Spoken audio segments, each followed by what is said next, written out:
சீலத்தை மெல்ல தெளிந்து அறிவார் சிவயோகிகளே காலத்தை வென்றிருப்பார் மறிப்பார் வெறும் கண்மிகளெனார். குருநாதர் சொன்ன சீலத்தை மெல்ல, சீலம் சிறப்பு, குருநாதர் சொன்ன சீலத்தை மெல்ல தெளிந்து அறிவார் சிவயோகிகள் எனார். அதுதான் அந்த சும்மா இருக்க ரகசியம். அந்த ரகசியத்தை ஆசான் சொல்ல வேண்டும், இல்லை என்றால் யாராலும் அறியாது. தாய்மான சும்மா சொன்னது போல சும்மா இருப்பதுவே சுட்டட்ட பூர்ணம் என்று எம்மால் அறிதல் எளிதோ பராபரமே, சொல்ல அறிய முடியாது. தலைவன் பார்த்து செய்யணும். அது யார் செய்யணும்? உலகத்துக்கே முதுபெரும் தலைவன் சுப்பிரமணியர் தான் செஞ்சு தரணும். அவன் தான் வாசி நடத்தி கொடுத்து நிறுத்தி கட்டுவான். நிறுத்து நில், அதுக்கு மேலே போவாதம்பா. அது ஆசான் சுப்பிரமணியர் தான் செய்யலும், மற்றவங்க யாரும் முடியாது. அவன் ஆசி பெறுவதற்கு சான்றோர்களை கேட்டு தெரிந்து கொள்ள வேண்டும். அவன் எப்படி இருக்கான், அவனோட அருள் பெறணும், அவனுடைய ஆசி பெறணும். மனிதனுக்கு தான் அந்த வாய்ப்பு இருக்கு. கேட்டு உண்மையை அறிந்து கொள்கின்ற வாய்ப்பு மனிதனுக்கு உண்டு. மற்ற ஜீவராசியில் கேட்கும் தெரியாது. ஆறறிவு, அதுக்கு ஐந்தறிவு உண்டு. பார்க்கும் பார்க்கக்கூடிய நமக்கு இருக்கு, கேட்கும் நமக்கு கேட்க திறன் இருக்கு.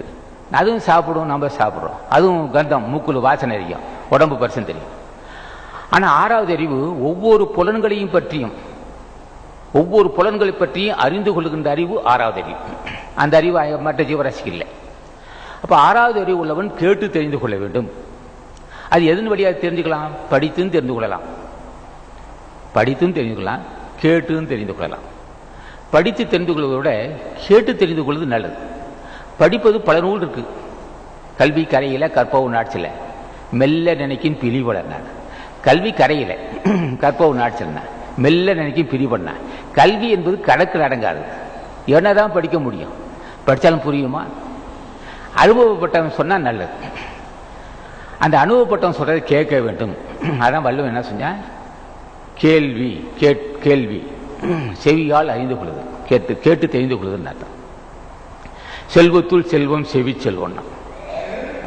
என்ன முதல் இடத்துல சொல்லுவான்? அருட்செல்வம் செல்வத்துள் செல்வம், பொருள் செல்வம் பூரியார் கனவுலன்னா. அருட்செல்வமே தலை சிறந்த செல்வம். ஒன்றை என்ன செல்வம் என்றாலும் அருள் என்ற செல்வம் தான் உனக்கு பெரிய பிணிக்கு மருந்தாக இருக்கும். அருட்செல்வம் செல்வத்துள் செல்வம், பொருள் செல்வம் பூரியார் கனவுல. சாதாரண மக்கள் இருக்கு அருட்செல்வம் தான் நான் விரும்பி போற்றுவது அப்படின்னு சொல்லுவான். இங்கே செல்வத்துள் செல்வம் செவி செல்வம், கேட்டு அறிதல். செவி என்பது காது. அதன் மூலமாக பிறவியை கல்வியே தேவையில்லை, பேசலாம். சொல்லி ஒரு சான்றோர்கள் சொல்வதை கேட்டாலே போதும். எப்படி நடந்துக்கணும்? ஐயா, நான் ஆசா ஞானப்படிதான் ஆட்சி பெறணும், என்ன செய்யலாம்? ஆசா ஞானப்படிதான் ஆட்சி பெற வேண்டும் என்றால் சிறு வயசாக இருந்தா, ஒரு 12 13 வயசாக இருந்து குடியில் தங்கியிருந்தா, 15 16 20 வயசுல குடியில் ஒருத்தன் தங்குறான். பள்ளி படிப்பை முடிச்சுட்டு வர்றான். பள்ளி படிச்சுட்டு மாணவன் வந்துட்டு இருக்கான்.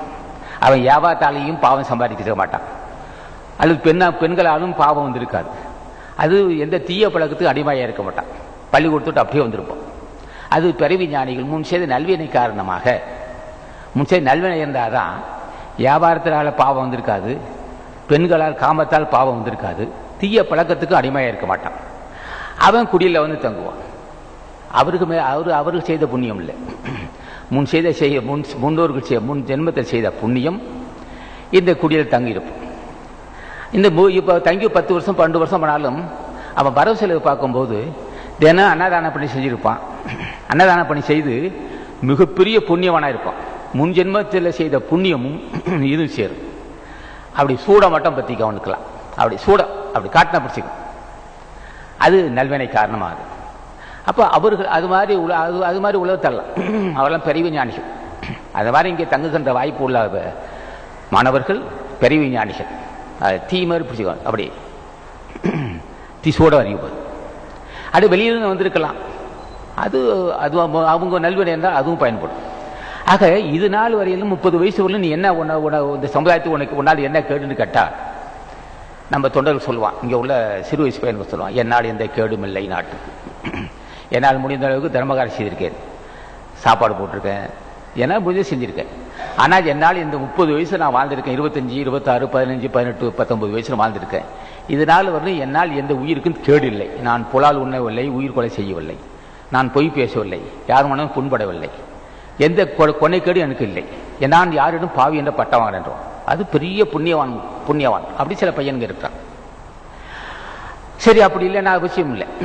அப்படியே 30, 35, 40 வயசு வந்தாலும் கேட்டு அதுக்கப்புறம் நேற்று நடந்து நேற்று நான் புலாவ் நோண்டிருப்பேன், மது அருந்திருப்பேன், காமத்தின் காரணமாக அராஜகம் செய்திருப்பேன், பொருள் காரணமாக அராஜகம் செய்திருப்பேன், நேற்று வரை நான் குற்றவாளிதான் ஐயா, நான் நேற்று வரை குற்றவாளிதான், அதை நான் உணர்கிறேன்.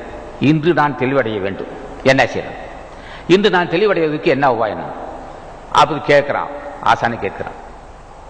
அப்ப இது கடந்த காலத்தை தள்ளு, அது சிந்திக்க நேரமில்லை. இனி முடிந்த அளவுக்கு புலால் மறுத்தல், மாமிசம் சாப்பிடாதே, மது பழக்கம் இருந்தால் நிறுத்திக்க. இதுக்கு முன்ன உயிர் கொலை செய்யிருந்தாலும் நிறுத்திடு.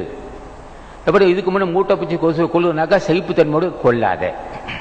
அட பாம்பு தேடு இருந்தால் நீ ஓடி போயிடு.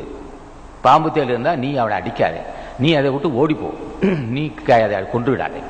அப்போ உயிர் கொலை செய்யாதே, புலால் உண்ணாதே, பொய் பேசாதே. இந்த அழியக்கூடிய பொருளை நீ நிலை என்று மயங்காது. அது வேண்டும், பொருள் வேண்டும், அழியக்கூடிய பொருள் தான். நான் இப்போ அகத்திய சன்மாகசன் சொல்லிட்டு பஸ்ல ஏறி உட்காந்து என்ன சொல்லுவேன், பணம் இருக்கான்னு கேட்பான். இல்லைங்க, அகத்திய சன்மாகசன்னா நீங்கள் நடந்தே வரலாம் புண்ணியம்னு சொல்லிட்டு போடுவாங்க. ஆக எந்த பொருளுக்கும் எதுக்கும் பொருள் வேண்டும். ஆனால் அந்த பொருளால் வினை சூழக்கூடாது. அதுதான் அறம். அப்ப அது கேட்கணும்.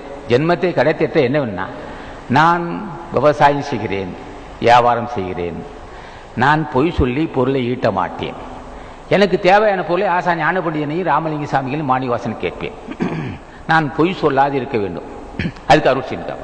அப்ப கேட்டு தெரிந்து